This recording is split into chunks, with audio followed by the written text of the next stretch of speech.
नमस्कार। कहानी का कुमरपत कहानी का दूसरा अंक मैं आज आप सभी के बीच में लेकर आया हूँ। जैसा कि कल मैंने एक परिवार के वैशाली जिले में ही हुई शादी को लेकर के मैंने एक कहानी की शुरुआत की है। मैं कुछ एपिसोड इसको लेकर के चलना चाहता हूँ ताकि समाज में एक जागरूकता आए। लोग जो फ्रॉडगिरी करते हैं शादी ब्याह में लेकर के, चाहे लड़के पक्ष हो या लड़की पक्ष हो, उन सभी को। लेकिन सबसे ज्यादा दिक्कत क्या है, जो भी परेशानी होती है वो लड़की पक्ष को होती है, लड़की पक्ष को परेशानी नहीं होती है। ज्यादातर ज्यादातर परेशानियां उन्हीं को होती है। बहुत ही संवैधानिक संरचनाओं में भारत का संविधान लड़के पक्ष को हमेशा से टॉर्चर करने का काम करता है। दहेज प्रथा से लेकर के बहुत सारे केस देखते होंगे आप। कुछ सालों में देखते हैं कि नवयुवक जिंदगी से उब कर सुसाइड कर लेते हैं, परेशान होते हैं। लेकिन किसी को, न संविधान को, न किसी को इस बात की चिंता है, न समाज को चिंता है इस बात को कि भाई वैसे लड़के लड़कियों की शादी नहीं होनी चाहिए या वैसे विषयों में नहीं होना चाहिए। आज मॉडर्न युग में लोग कहते हैं कि हम लड़का लड़की बराबर है, हम सिंगल मतलब मदर मतलब अनमैरिड रह करके भी हम बच्चा एडॉप्ट कर सकते हैं, रख सकते हैं, पैदा कर सकते हैं, सब कुछ की बात होती है। फिर भी उस भारत में कुमरपत जैसी कुमरपत उतारने की कहानी आज भी चलती है। तो ऐसे ही मैं ऐसे लड़की के परिवार की बात कर रहा हूँ जो है तो वैशाली जिले के, लेकिन रहते किसी अन्य स्टेट में है। अप्रोक्स एनसीआर के आसपास, एनसीआर में नहीं रहते हैं, एनसीआर के आसपास रहते हैं। कुछ अलग राज्य है और उस राज्य में रहते हैं। बॉर्डर एरिया है, मतलब एनसीआर का बॉर्डर एरिया है। शादी के बाद वो लोग, मैंने कहा था कि शादी के कल होकर के वो लड़के के घर पे देर शाम पहुंचते हैं। जो भी विधि होती है वो पूरी की जाती है। एक शाम लड़के के घर पे वो लड़की रहती है और कल होकर उनके परिवार का दबाव यह आता है, उनके परिवार से कई लोग आते हैं, उनके घर के बच्चे उच्चे आते हैं और कल होकर वो कहते हैं कि हमारे मामा के बच्चे का जन्मदिन है और वो मुजफ्फरपुर के लिए अगले दिन ही चली जाती है लड़की। और लड़के को भी लेके जाती है क्योंकि शादी थी हुई है। लेकिन कहानी यहाँ पे समझ में नहीं आती है क्योंकि वहां जाने के बाद जन्मदिन है, बहुत सारे रिश्तेदार वहां बैठे हुए हैं, सभी लोग एंजॉय कर रहे हैं, मस्ती है। समझ में लड़के को नहीं आता है कि हम कैसी जिंदगी जी रहे, माने शुरुआत क्या हुई है, क्योंकि नए नए में रिश्तों में पता नहीं चलता है। सबका व्यवहार बहुत ही ज्यादा कुछ अच्छा था, इतना अच्छा था जो बाद में लड़के को समझ में आया कि इतना भी अच्छा जो दिख रहा था, क्यों दिख रहा था, कारण क्या था। उस कारण को देखकर वो थोड़ा आश्चर्य में पड़ता है। अगले दिन फिर पुनः लड़की अपने मायके ही पहुंचती है और पुनः एक वहां पे पूजा पाठ की बात होती है और पूजा पाठ के साथ एक दिन के लिए और ससुराल आती है और अगले दिन फिर की ट्रेन है और सभी लोग साथ में ही लड़के के साथ वो अपने बाहर जहां रहते हैं एनसीआर क्षेत्र में, वहां पे एनसीआर बॉर्डर क्षेत्र में उस राज्य में चले जाते हैं। 2 दिन के सफर में अपना पहुंचते हैं वहां। उसका लड़का अपने ड्यूटी के, अपने काम की ओर बढ़ता है। लड़की भी साथ में जाती है, अपना ड्यूटी भी अपने कंपनी में करती है और लड़का भी अपना जो बिजनेस रहता है वो अपने बिजनेस को लेकर के आगे बढ़ने का प्रयास करता है। इसी में बात आती है कि हम लोग दिल्ली में न रहकर हम लोग एनसीआर क्षेत्र में, गुड़गांव क्षेत्र में हम घर ले लें ताकि हम सभी लोग दोनों पति पत्नी साथ में रहें। घर खोजने के लिए दोनों जाते हैं। 2-3 दिन घूमते हैं और घर तय भी कर लेते हैं। तब तक लड़का लड़की के घर पे ही जाना आना थोड़ा दूरी था, फिर भी रहना शुरू किया। 2-4-5 दिन के बाद यहाँ पे घर ले लिया गया। लड़का अपने डेरा, जो पुराना डेरा था, उसको खाली कर नए घर में आ जाता है। लेकिन लड़की अपने जॉब को लेकर की उसकी कंपनी का 2 ऑफिस है, जो कि एक गुड़गांव और एक अ, नोएडा क्षेत्र में, लगभग राजस्थान बॉर्डर के आसपास में, फरीदाबाद के आसपास।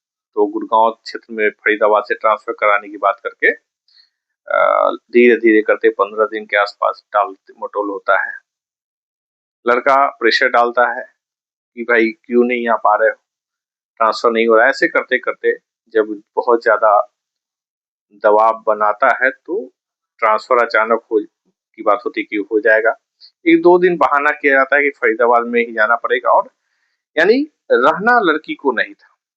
हाँ, इसमें लड़की की एक कमी यह थी कि वह नौकरी नहीं कर रहा था, सिर्फ अपने बिजनेस के सहारे थोड़ा क्या बहुत ज़्यादा ही आर्थिक परेशानियों में भी था। लेकिन उस जगह को वो अपने बिजनेस के आधार पे और अपने पत्नी के जॉब के आधार पर, क्योंकि वाइफ उसकी काम करने वाली नहीं थी, मतलब घर के कामों से उससे कोई मतलब नहीं था, बाहर के खाना-पीना से ही मतलब था। माँ-बाप के यहाँ पे कैसे जीती थी पता नहीं, लेकिन यहाँ पे उसको खाना-पीना बनाने भी नहीं आता था, तो बहुत मुश्किल हो रही थी।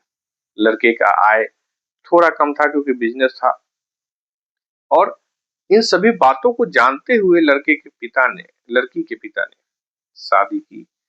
किसी भी तरीके से वो बिजनेस नहीं, नौकरी नहीं कर रहा है, तो वो उसको दबाव बना के लड़के को अपने यहाँ रख सके। लेकिन स्वाभिमान के कारण लड़का वहाँ पे नहीं जाता है और डेरा में रहता है। दबाव के बाद 15 दिन के आसपास में वो लड़की एक रात रुकती है।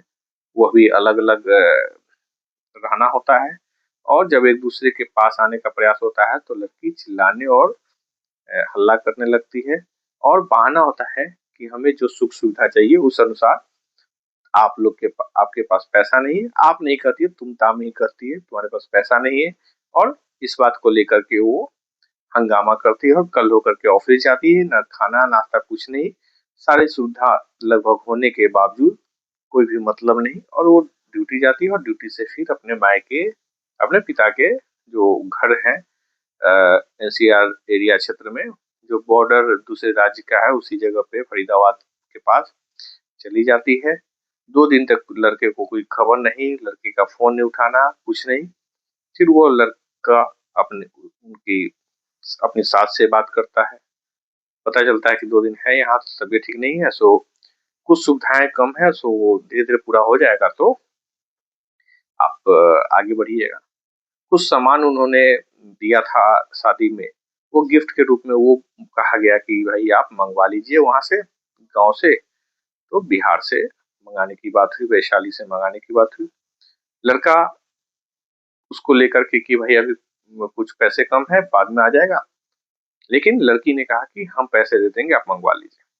लेकिन 2 दिन जब जाकर के अपने मायके में रहती है वो, मतलब क्योंकि गाँव तो वैशाली है, लेकिन वहाँ भी अपना घर बन गया, तो वहाँ भी मायके ही कहिए पूरा परिवार रहता है।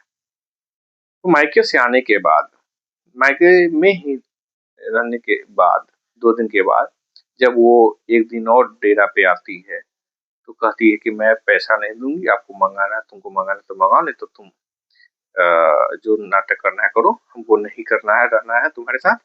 और वो कह के हंगामा करती है। लड़का उसकी सास को अपना फ़ोन करता है। सास और फादर उस रात अगले दिन वहाँ आते हैं डेरा पे, दिन भर रहते हैं और फिर अपनी लड़की को लेकर चले जाते, कहते हैं समझा-बुझाने के लिए, लेकिन शायद उसके बाद वो लेकर के लड़की को चले ही जाते हैं, और चले जाते हैं। लड़का किसी भी तरीके से बात को दबा के रखने का प्रयास करता है, लेकिन लड़की एक दिन क्योंकि बार-बार लड़का अपनी सास को फ़ोन करता था, तो लड़की एक दिन अपने ससुर को फ़ोन करके कहती है कि आपका बेटा कमाता नहीं, और बहुत अभद्र तरीके से टिप्पणी और बात करती है, और मेरा इतने कम पैसे में गुजारा नहीं है। और वो लड़की हंगामा करने लगती है, और उसके बाद वो कभी अपने पति के यहाँ नहीं जाती है।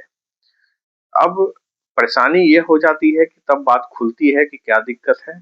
पता चलता है कि हाँ, लड़का कम कमाता है, प्राइवेट अपना काम करता है, तो कम कमाने की वजह से, यानी इतना भी कम नहीं था कि गुजारा ना हो सके, लड़की भी खुद कमा भी रही थी, लेकिन लड़की के माता पिता ने कहा कि आपको खर्च नहीं करना है, लड़का कमा रहा है, लड़का शादी किया है तो वो समझेगा, आपके पैसे से उस लड़के को कोई मतलब नहीं होना। यानी घर तोड़ने की नींव उनके माता पिता ने 2 दिन में ही सिखा पढ़ा करके कर दिया था। लड़के के साथ जीवन जीने के उद्देश्य से कोई भी काम नहीं हुआ था।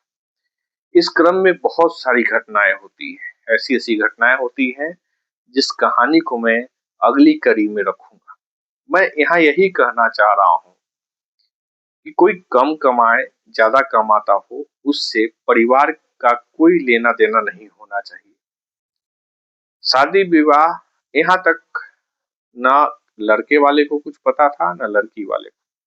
कुछ बातों की जानकारी होने के बावजूद लोग को यही लगा था कि लड़की के जो फादर कहते कि कोई बीमारी नहीं है, किसी प्रकार की समस्या नहीं है, तो सबको लगने लगा था कि सामान्य बात है, लड़की रहना चाहती है। लेकिन लड़की का जो ड्रामा था वो लड़के के ऊपर डे वन से ही दबाव बनाना कि किसी भी तरीके से उसके साथ संपर्क में ना आए। जो पारिवारिक रिलेशन होता है शादी पति पत्नी का, वो उन सभी चीजों से दूरी रहे। और इस कारण से वो हंगामा पैसे को लेकर के कि कमाता नहीं है, ऐसा कोई आरोप नहीं था कि जिसके कारण बहुत बात खराब होती। लेकिन सभी का निचोड़ यही नजर आ रहा था कि लड़की साथ में नहीं रहना चाहती। क्यों नहीं? सिर्फ पैसा इतना मैटर नहीं लग रहा था, लेकिन उसके माता पिता ने पूर्ण रूपेण से लड़की के माता पिता ने बहुत ज्यादा फ्रॉडगिरी किया, 420 किया। इसकी और भी कहानी जो है महत्वपूर्ण, क्योंकि मैंने आपको पहले भी कहा है कि मैं इस कहानी को थोड़ा लंबा लेके जाऊंगा। छोटे छोटे एपिसोड में आपको मैं कुछ जानकारी देता रहूंगा, और इससे यह समझाने का कोशिश है कि समाज कुमरपत उतारने के नाम पर किसी लड़की की जिंदगी न बर्बाद करे। मैंने अक्सर लड़कों को धोखा देते हुए कम देखा है समाज में। मैं भी लगभग 10 राज्यों का सफर कर चुका हूँ, लेकिन कुंवरपत की बीमारी सबसे ज्यादा लड़कियों में उतारने की होती है, और धोखाधड़ी करके इस तरीके की घटनाओं को अंजाम दिया जाता है। इसकी पूरी कहानी मैं आपको धीरे धीरे बताऊंगा तो आपको समझ में आएगा कि कितना दर्द और कितना परेशानी, और लड़के का परिवार और लड़की के जीवन पे कितना गहरा प्रभाव पड़ा हुआ है। खुशहाल जीवन की ओर बढ़ने की कल्पना नहीं हो पा रही है। समाज में मौन रहकर लड़के का परिवार, लड़का इस कदर टूट चुका टूट चुका है कि इसे समझने की जरूरत है। समाज इतना निर्दय नहीं होना चाहिए कि गलत को गलत और सही को सही कह सके, इसकी भी हिम्मत न रख पाए। तो समाज में होना और समाज के साथ चलने में समस्या लोगों को होने लगती है, और तब लोग कहते हैं कि समाज से लुक कट रहा है, जबकि समाज अपनी जिम्मेवारी निभाने के लिए नहीं तैयार है। मैं आगे आपको बताऊंगा कि लड़की के गांव के में 5-7% लोग जो थे उन्होंने ही साथ दिया, नहीं तो 95% लोग से 90 से लेकर के 92-93% लोगों ने धोखाधड़ी, बेईमानी और 420 के सारे चरम पार करने का प्रयास किया। लेकिन अंत में जीत हुई, कुछ बातों पे समझौता हुआ। लेकिन सभी कहानियों को मैं आगे आप सभी के बीच में रखूंगा। तो आज के लिए बस इतना ही। आपको इस तरीके मैं कहानी कहने का स्तर धीरे धीरे बदलूंगा, तरीका भी बदलूंगा। क्योंकि कहानी का यह मेरा पहला अनुभव है, तो मैं धीरे-धीरे प्रयास कर रहा हूँ कि इसको गंभीरता से और कहानी के अकॉर्डिंग आपको सुनाने का प्रयास करूँ। तो आज के लिए बस इतना ही। आप सभी का धन्यवाद। बहुत-बहुत शुक्रिया। शेयर करिए, लाइक करिए और अपने विचार ज़रूर कमेंट में रखिए, ताकि हम सभी लोग समाज में थोड़ा जन जागृति का जो काम है वो पूरा कर सकें। धन्यवाद।